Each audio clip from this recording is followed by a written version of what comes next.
교단을 떠난 지도 벌써 7년째였다. 정우는 그 사실을 매일 아침 시계 초침을 보며 확인했다. 예전 같으면 아이들의 선생님 안녕하세요 소리에 하루가 시작되었겠지만 이제는 허공 속에서 혼자 묻고 혼자 대답하며 그저 시간을 견디는 하루였다. 알람 시계는 6시를 알렸다. 탁! 익숙한 소리. 하지만 오늘따라 그 소리가 유난히 공허하게 울렸다. 정우는 천천히 몸을 일으켰다. 굳은 허리를 펴고 조금씩 늙어져가는 몸을 느끼며 창밖의 회색 하늘을 바라본다. 이른 아침에 서울 외곽. 벽에 걸린 낡은 커튼 사이로 희미한 빛이 스며들었다. 그 빛은 한때 교실의 분필 가루를 반짝이게 하던 햇살과는 분명히 다른 질감이었다. 정우는 말을 삼키며 혼잣말을 했다. 오늘도 조용하네. 테이블 위 찬밥 한 공기, 김치 한두 조각. 그게 그의 아침이었다. 젓가락이 그릇에 닿을 때마다 초침 소리가 묻혔다가 다시 떠오르고 묻혔다가 다시 떠오르는 상. 밥맛은 더 이상 중요하지 않았다.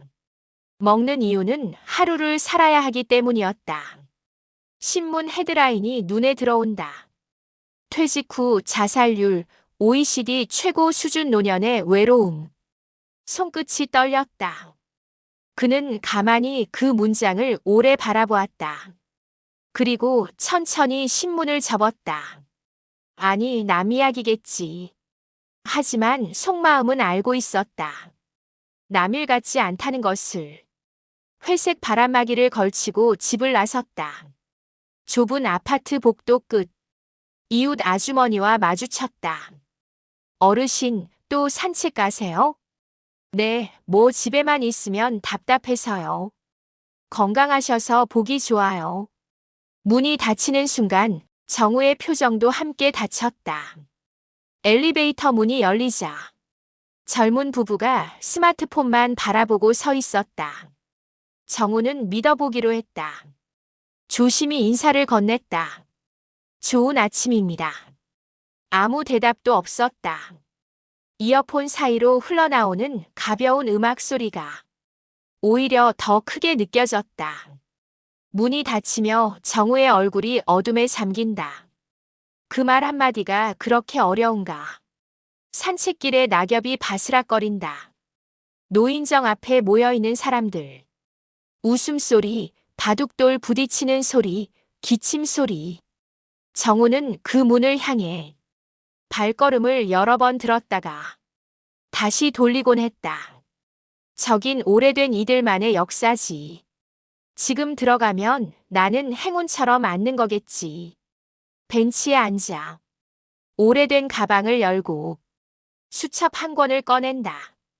노랗게 바랜 페이지. 3-2반 졸업생 명단. 그는 한 글자 한 글자 마치 살아있는 이름을 쓰다듬듯 손끝으로 짚었다. 김선미. 맑은 눈. 수줍은 웃음.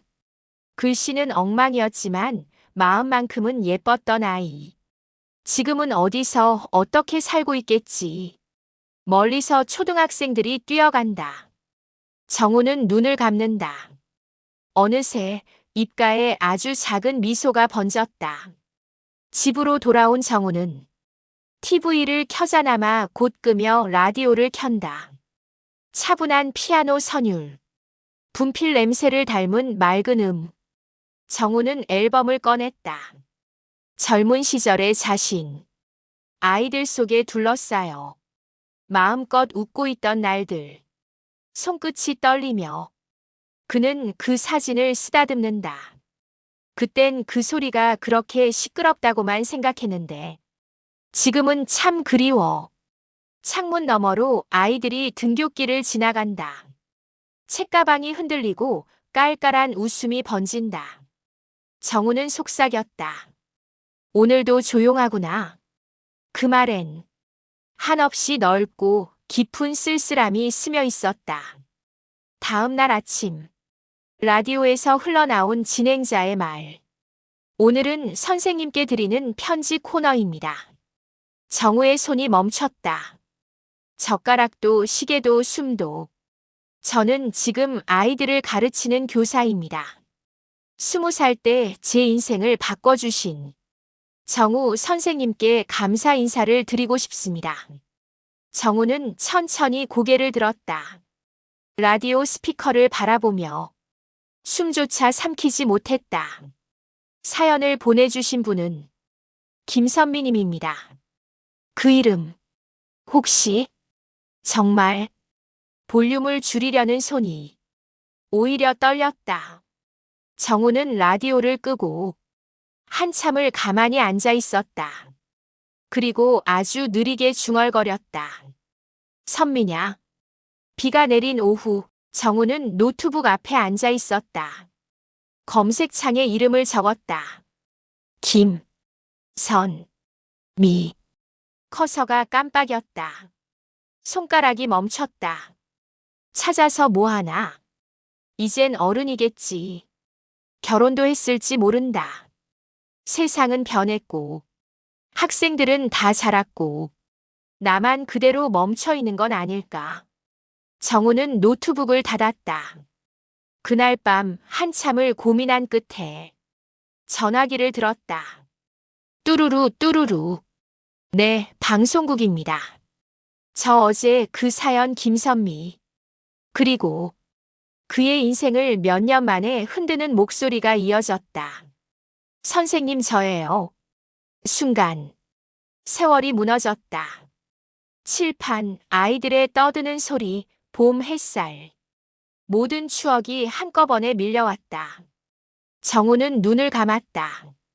선미야 잘 지냈니? 며칠 뒤 카페 앞. 정우는 오래 고민하며 골랐던 셔츠와 다시 매본 넥타이를 고쳐맸다. 그리고 유리창 너머 그녀를 봤다. 다 큰 교사, 김선미. 그 아이가 이젠 누군가의 선생님으로 앉아 있었다. 정우는 오랜만에 누군가를 보는 설렘으로 천천히 걸어 들어갔다. 선생님. 그 한마디에 심장이 떨렸다. 사진첩과 공책, 학생들의 글씨. 선생님 고맙습니다. 정우는 그 문장 앞에서 말을 잃었다.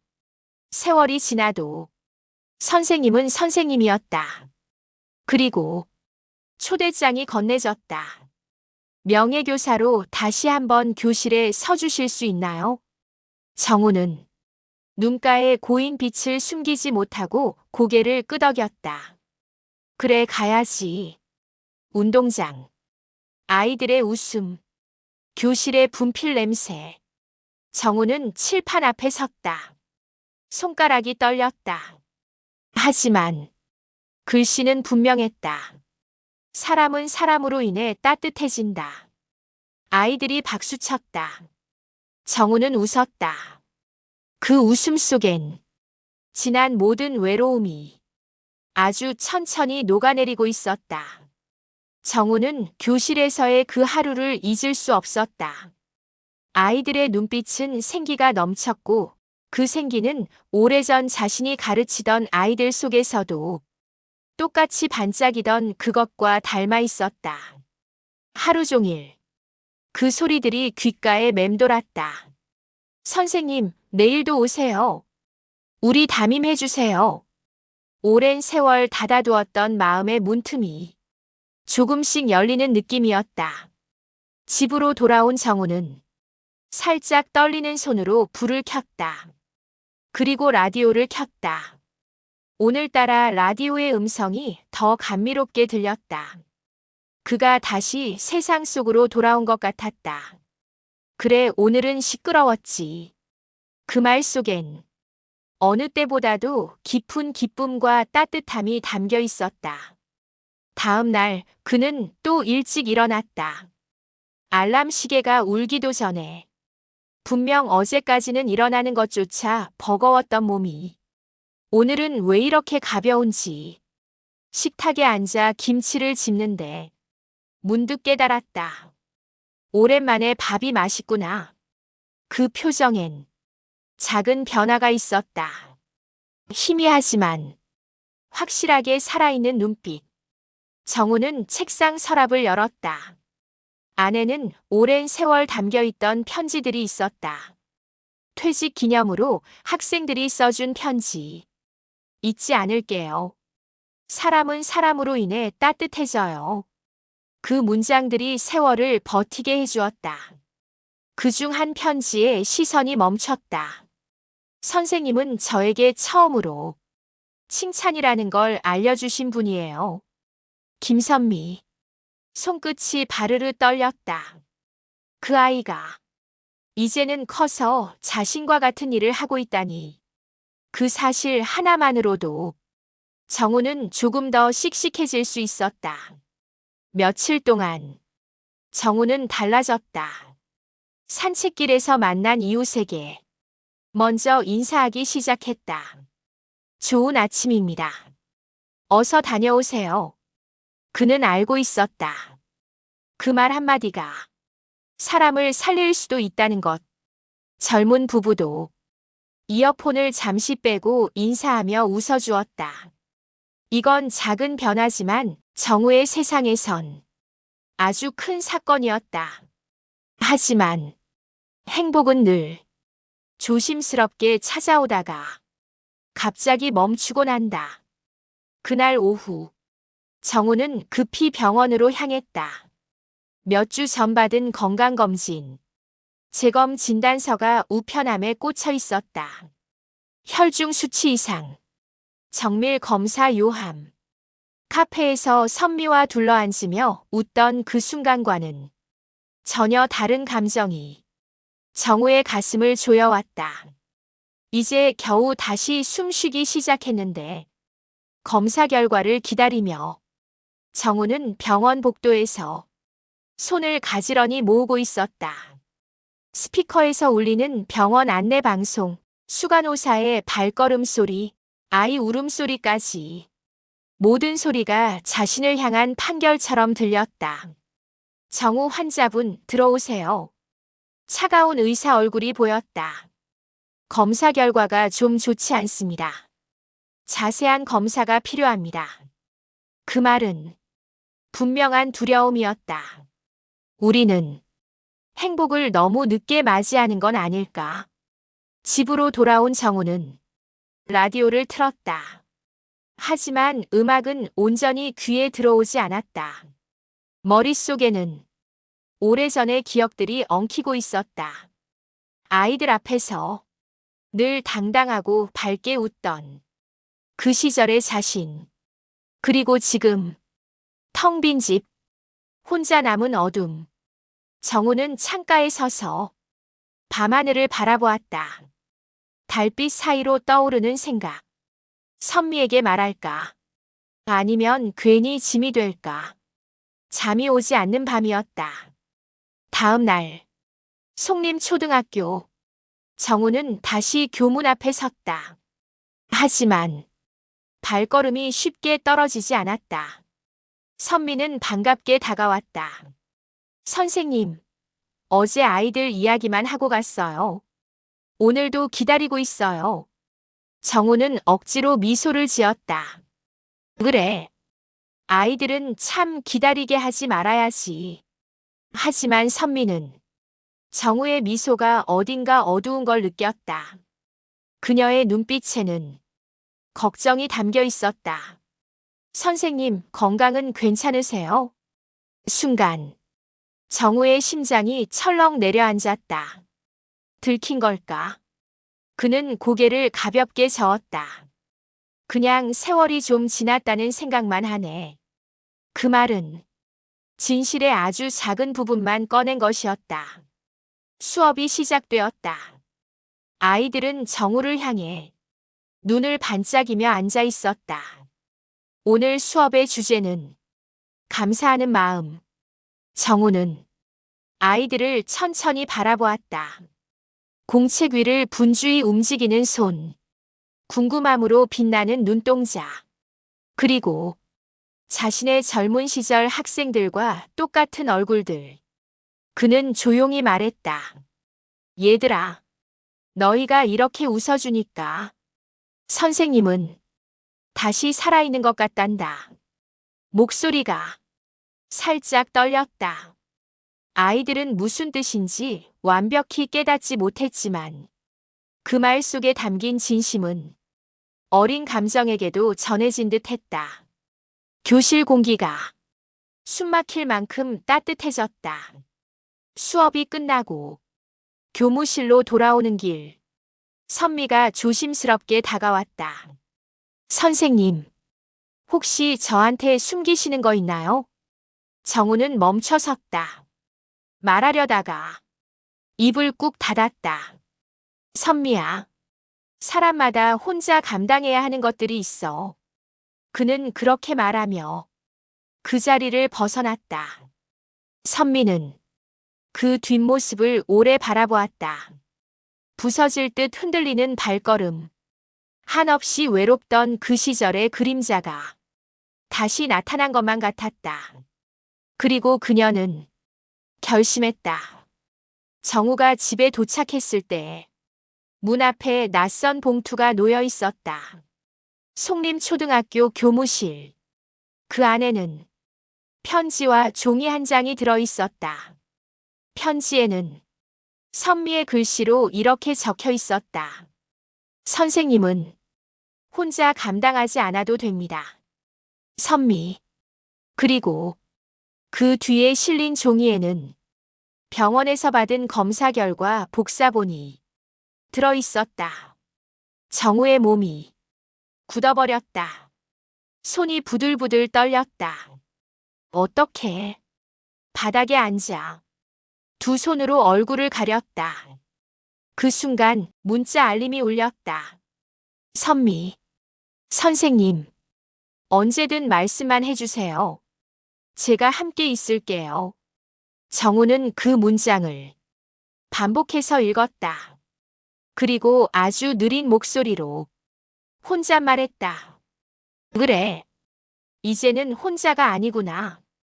밤이 깊어지자 정우는 의자에 앉아 눈을 감았다. 라디오의 잔잔한 선율 속에서 그는 한참 만에 세상에 기댔다. 누군가를 다시 만나고 누군가가 나를 기다리고 누군가가 내 안부를 궁금해한다는 것. 그는 알았다. 이 감정이 얼마나 큰 선물인지. 창밖에서 어린 학생들의 웃음소리가 들렸다. 그 소리가 오늘은 유난히 더 크게, 더 따뜻하게 들렸다.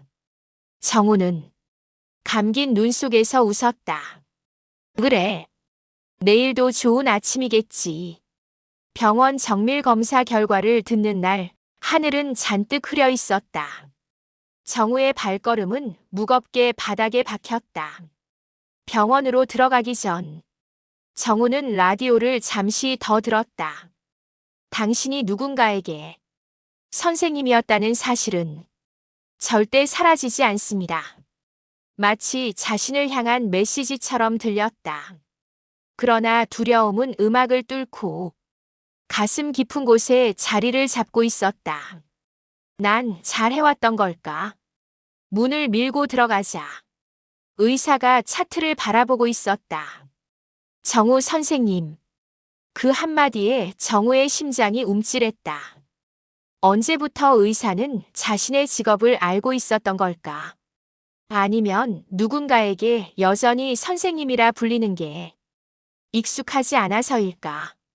의사는 차분하게 말을 이었다. 초기 단계이지만 치료를 시작해야 합니다.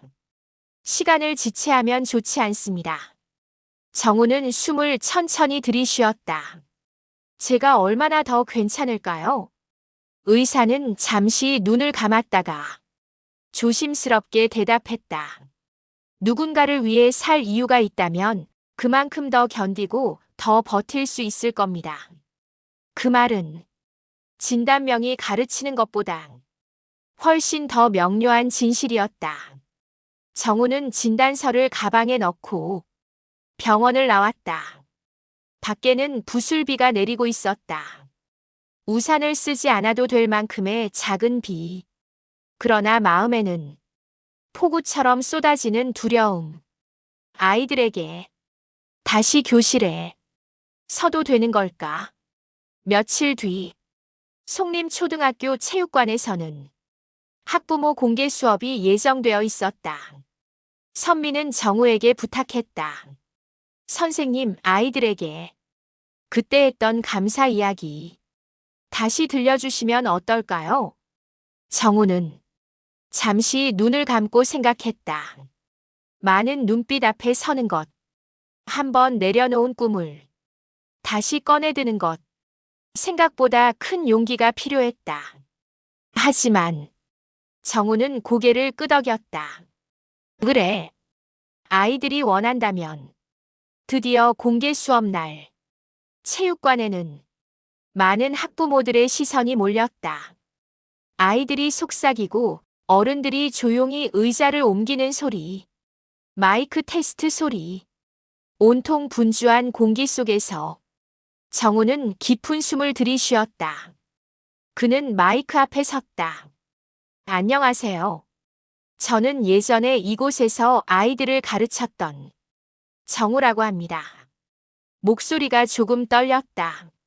하지만 아이들의 환한 눈길이 그를 지탱했다. 오늘 여러분과 나누고 싶은 이야기는 하나뿐입니다. 그는 손에 쥔 편지를 들었다. 퇴직하기 전 받았던 아이들의 편지. 사람은 사람으로 인해 따뜻해진다. 한 문장을 읽는데 참 많은 시간이 걸렸다. 그리고 체육관에 아주 따뜻한 정적이 흘렀다. 그때 뒤쪽에서 누군가 조용히 눈물을 훔쳤다. 선미였다. 그녀는 오래전 자신에게 전해줬던 그 문장을 바라보며 이렇게 생각했다.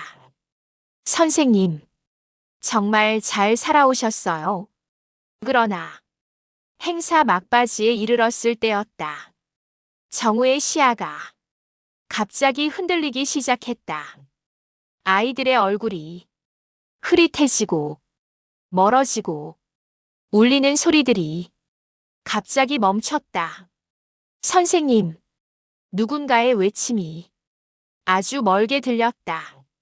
정우는 그 자리에서 천천히, 아주 천천히 무너졌다. 눈을 뜬 곳은 하얀 천장 아래였다. 기계 소리, 진료실 특유의 소독약 냄새, 희미하게 들리는 목소리. 선생님, 괜찮으세요? 의식 돌아왔습니다. 선미가 병원 침대 옆에서 손을 꽉 잡고 있었다. 정우는 말하려고 애썼다. 수업은? 선미는 고개를 저으며 조용히 울었다. 수업이고 뭐고. 선생님이 살아계셔야죠. 그때 의사가 들어왔다. 무리하셨습니다.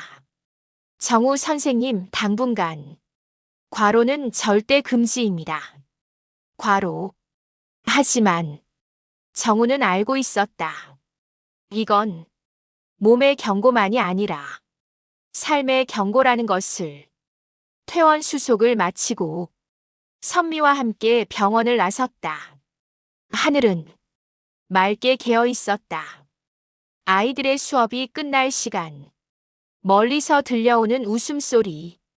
그 소리가 정우의 아픈 마음을 쓰다듬었다. 정우는 선미를 바라보았다. 선미야, 나 조금만 더 아이들 가까이에 있어도 될까? 선미는 눈을 크게 뜨더니 미소 지었다.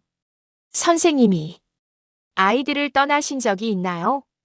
정우는 고개를 끄덕이지도 아니라고 말하지도 못했다. 그저 눈물이 고였다. 그리고 그 눈물 속에는 희망이 있었다. 그날 밤 정우는 침대에 누워 라디오를 들었다. 당신 존재 자체가 누군가에겐 빛과도 같은 선물입니다. 정우는 눈을 감고 작게 웃었다. 그 누군가가 아직 있구나. 벽시계 초침 소리가 오늘은 이상하게 따뜻하게 들렸다. 그리고 그는 생각했다. 나는 아직 선생님이다. 다음 날 정우는 다시 분필을 들기 위해 집을 나섰다. 다시 라디오를 켰다. 그리고 스스로에게 말했다. 그래. 내일도 좋은 아침이 되겠지. 하지만 그 말 뒤에 아주 작은 목소리가 따라왔다. 아니, 오늘도 좋은 아침이구나.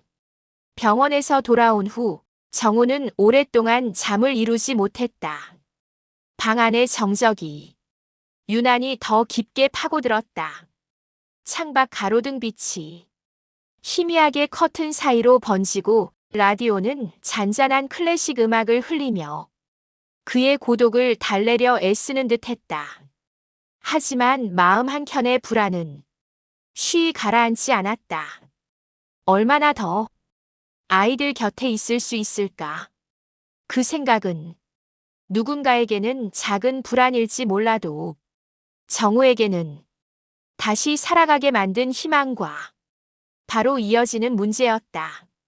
다음 주부터 정우는 재활 치료를 시작해야 했다. 병원에서 건넨 일정표에는 매주 2번씩 검사를 받고 약물 치료를 병행해야 한다고 적혀 있었다. 정우는 종이를 바라보다 작게 한숨을 내쉬었다. 여전히 혼자구나. 그때 휴대폰이 진동했다. 선미. 선생님, 오늘 치료받으셨죠? 괜찮으세요? 정우는 스스로도 놀랄 만큼 빠르게 답장을 보냈다. 정우. 응. 잘 받고 왔다. 그리고 잠시 머뭇거리더니 한 줄을 더 적었다. 정우. 고맙다.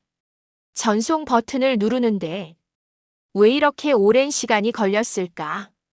그 말 한마디에 이제껏 꿀꺽 삼킨 약한 모습들이 모두 드러날까 겁났던 걸까?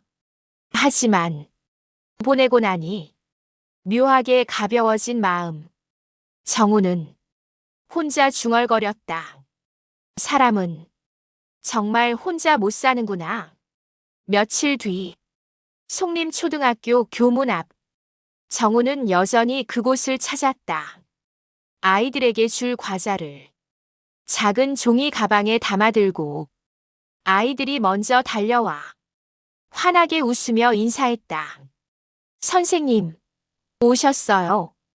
오늘은 어떤 이야기 해줄 거예요? 정우는 그 질문에 조금 더 활짝 웃게 되었다. 오늘은 선생님이 어렸을 때 이야기 좀 해줄까? 아이들이 환호했다. 그 웃음소리가 어디선가 바람을 타고 날아가 오랜 시간을 돌아 정우의 가슴에 자리 잡았다. 수업이 끝난 뒤 선미와 함께 정우는 교정의 벤치에 앉았다. 바람에 실려 은행잎이 한 장 떨어져 정우의 무릎 위에 내려앉았다. 노란 잎 하나에도 세월의 무게가 느껴졌다. 선생님, 요즘 표정이 많이 좋아지셨어요. 정우는 고개를 끄덕이며 장난스럽게 말했다. 너 때문에 힘든데. 선미가 깜짝 놀란 얼굴로 쳐다보자 정우는 곧바로 웃음을 터뜨렸다. 아이들 때문에 재밌어서 힘들다는 말이야. 선미도 웃었다. 그리고 잠시 침묵이 흘렀다. 바람 사이로 멀리서 공 차는 소리, 낄낄거리는 웃음소리들이 들려왔다. 정우는 그 소리들을 들으며 나지막하게 물었다. 선미야, 넌 왜 교사가 됐니? 선미는 잠시 고개를 숙였다.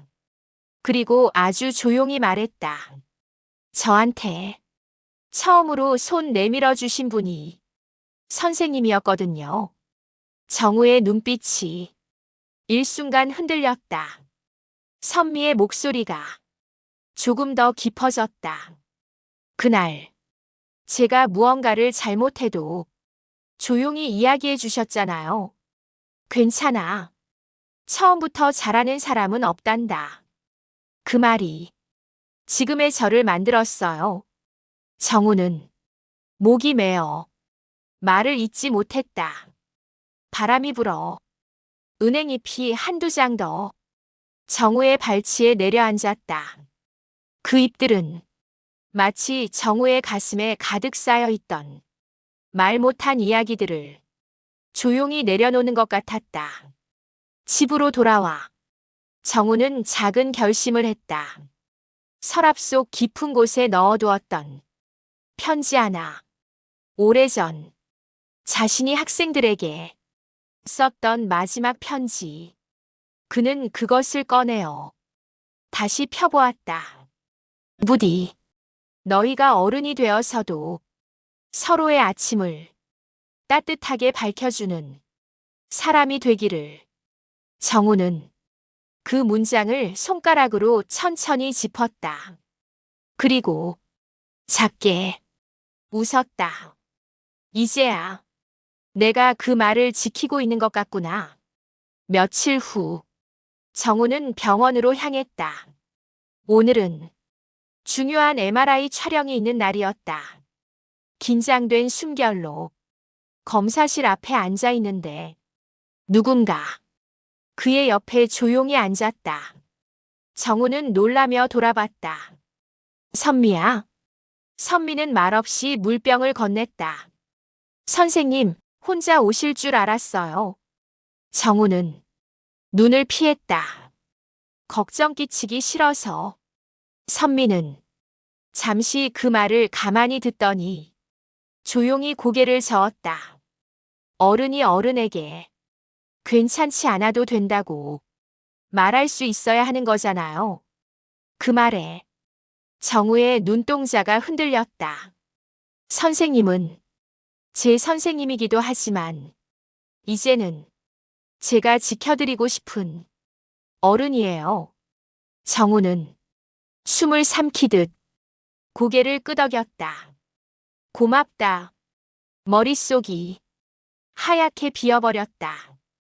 그리고 그 공백 속에 따뜻한 것이 하나 흘러들어왔다. 검사를 마치고 병원 밖으로 나오자 해가 서쪽으로 내려앉아 있었다. 붉은 빛이 정우의 어깨 위에 포근하게 내려앉았다. 그는 말했다. 선미야, 나는 이 아이들이 매일 좋은 아침이에요라고 서로 인사하는 세상을 보고 싶다. 선미는 조용히 웃으며 대답했다. 그 세상, 저도 꼭 만들래요. 두 사람의 그림자는 석양을 따라 길게 늘어졌다. 그리고 그 그림자는 마치 서로 기대며 함께 걸어가는 사람들의 모습처럼 보였다. 그날 밤 집으로 돌아온 정우는 편지 한 장을 꺼내 들었다. 라디오에서 밤하늘을 달래듯 잔잔한 목소리가 흘러나왔다. 오늘도 수고하셨습니다. 이 밤이 외로운 분들에게 작은 위로가 되기를 바라며 정우는 작은 휴대폰 메모장에 글을 쓰기 시작했다. 선생님의 하루가 다시 시작되었습니다. 그리고 그 문장을 쓰는 순간 그는 알았다. 자신의 내일이 아직 끝나지 않았음을. 내일도, 모레도, 그 다음 날도 아이들이 웃는 그 교실에서 또 한 번 좋은 아침을 맞이할 수 있다는 것. 정우는 눈을 감았다. 그래. 내일도 좋은 아침이겠지. 벽시계 초침 소리가 따뜻하게 울렸다.